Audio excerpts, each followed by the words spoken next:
Would you hand over your life savings to a stranger in a suit? Most of us wouldn't. But what if that stranger had the charm of a billionaire, the backing of celebrities, and the reputation of a trusted banker? We are revamping our marketing strategy. In effect, we are reinventing ourselves. That's the trap Allen Stanford set, and it worked spectacularly. For over 2 decades, he lived like a king, while thousands of investors unknowingly funded his lavish lifestyle. It all seemed very convincing, and many people believed Allen was their guide to financial freedom. Is it fun being a billionaire? Well, yes, I have to say it is fun being a billionaire. Everything for Allen went smoothly, until one day, the FBI woke up and decided enough was enough. Today, in the Southern District of Texas, an indictment charging R. Allen Stanford. This is that story.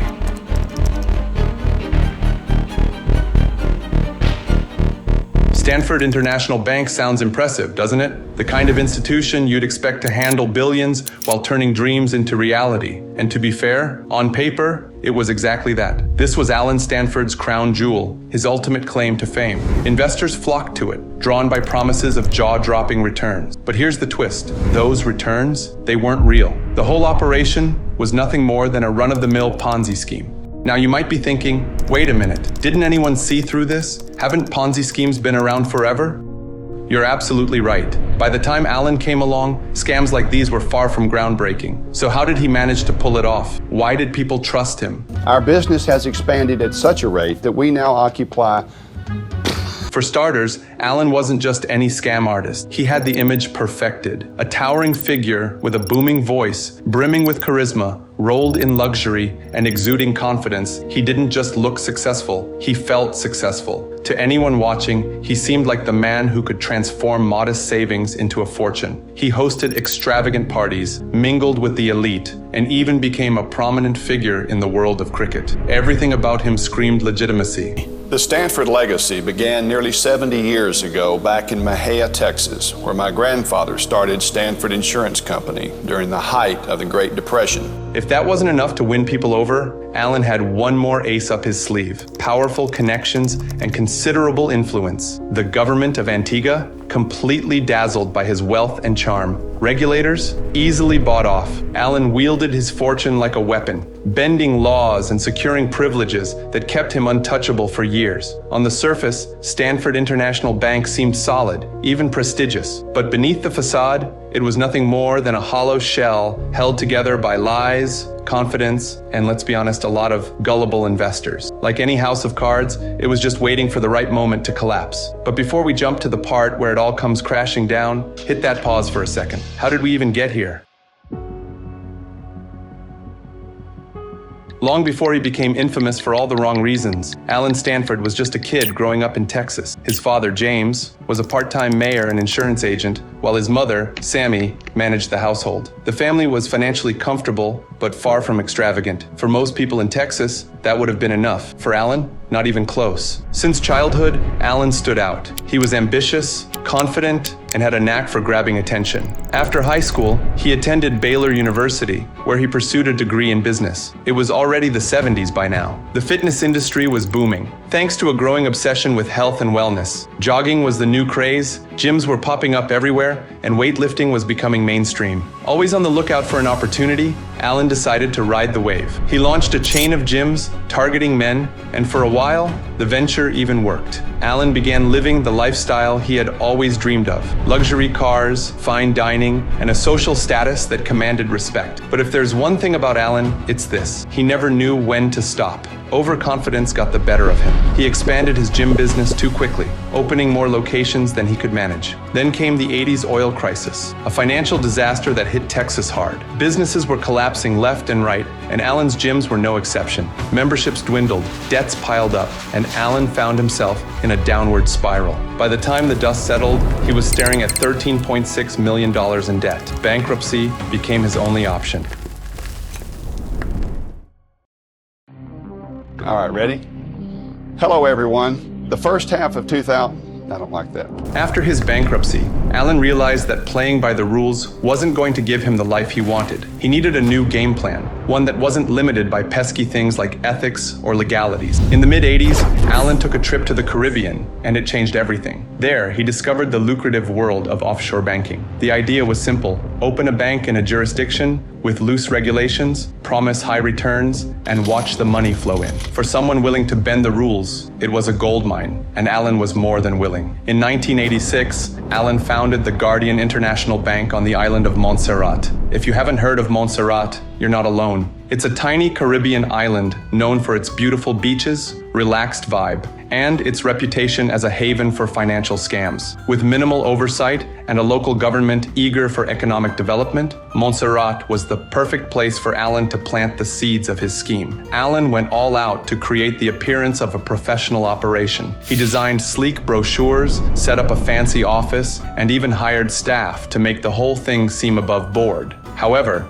instead of actually investing the money, he used new deposits to pay off earlier clients, creating the illusion of profitability. And while his investors thought their money was working hard for them, Allen was busy siphoning off funds to finance his lifestyle. But Allen knew he couldn't pull this off alone. Enter James Davis, a college buddy from Baylor University, who became his right-hand man. James was an accountant. While he might not have been the sharpest tool in the financial world, he was loyal to Allen. Together, they cooked the books, falsified records, and created a financial illusion that would hold up to casual scrutiny. Their bank was attracting clients, the money was flowing in, and Allen was starting to see his vision come to life. But Montserrat had its limits. It was a small island, and Allen knew he needed a bigger stage if he wanted to turn his modest scheme into a global operation. He then started looking for greener pastures. His eyes landed on Antigua and Barbuda, another Caribbean nation with a reputation for lax regulations. Antigua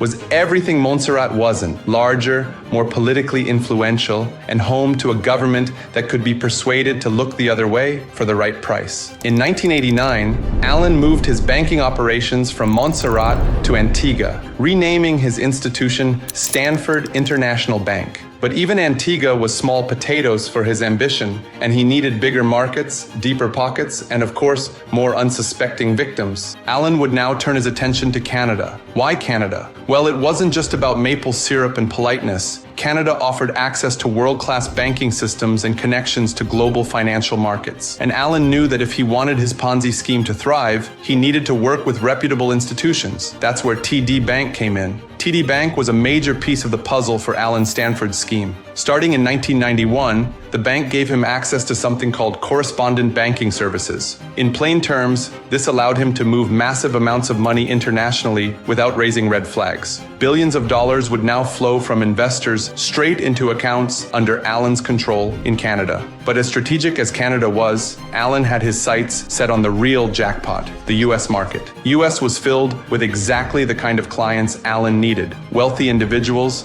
and companies hungry for high returns. And Allen, he was a master at selling dreams. To tap into this lucrative market, Allen expanded his operation through the Stanford Financial Group, opening offices in cities like Houston and Miami. Allen's team pitched certificates of deposit. The hook? Returns way above market rates. And guess what? People bought it. Who wouldn't want their money to work harder than it ever could in a regular bank? People say, how in the world has this business of yours grown, Allen? I say, well, simply because we do things differently. Many times we do them the way they used to do them 20 years ago. By the late 2000s, people were starting to take a hard look at Allen's too-good-to-be-true empire. His lavish lifestyle, private jets, yachts, mansions, was hard to ignore, but it was the improbably high returns promised by his CD that truly raised eyebrows. Whispers spread through the financial world. How is this guy pulling it off? As with most things that seem too good to be true, it was only a matter of time before the truth unraveled. On February 17th, 2009, federal agents raided Stanford Financial Group's offices in Houston and Memphis. Signs were posted indicating that the company was under the management of a receiver. This effectively froze the operations and assets, signaling to employees and clients alike that something was seriously amiss. The very same day, the SEC charged Allen and his companies with orchestrating a massive $8 billion investment fraud. They alleged that Stanford International Bank had sold CD to investors by promising improbable and unsubstantiated high interest rates. And here's something you might not know. Allen, by this time, had already expanded his empire into other countries as well. Authorities in Ecuador and Peru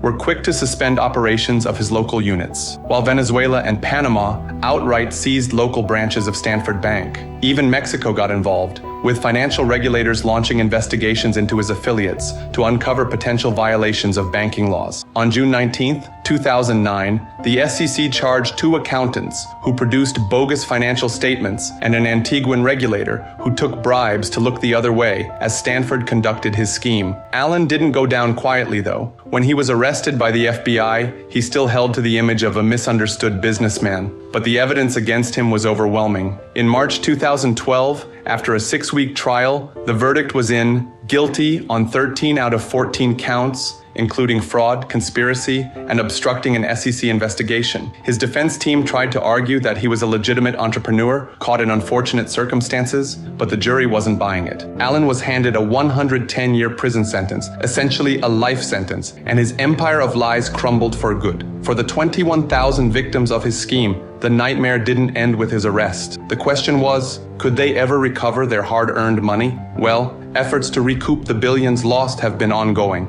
and the legal drama has been nothing short of a roller coaster. Fast forward to February 2023, and here comes a big development. TD Bank, one of the major financial institutions tied to Stanford's operation, agreed to pay $1.2 billion to settle litigation. Now, before we get into the details, let's be clear. TD didn't admit to any wrongdoing. Nope, not even a little. In their official statement, they made it clear that they acted properly at all times. So why settle? According to TD, it was to avoid the distraction and uncertainty of continuing a long legal proceeding. In other words, they wanted to move on without dragging things out in court. TD Bank wasn't the only one in the hot seat. This settlement was part of a larger $1.35 billion agreement that included other big names like HSBC and Independent Bank. These institutions were accused of playing a role in facilitating Stanford's fraudulent activities. But hey, as they say, every empire built on lies eventually crumbles, and Allen's was no exception. The man who once lived a life of luxury, flying private jets and hosting extravagant parties, now faces the remainder of his days behind bars, dressed in an orange jumpsuit. But his story leaves us with a sobering question. How do we stop the next Allen Stanford from causing the same kind of damage? The moral to this story is if you're full of BS, it'll get you to the top, but it will never, never, never keep you there. Thank you very much. Thank you. Thanks for hanging out with me today. If you found this video interesting, please consider subscribing. Until next time, this is Legenomy.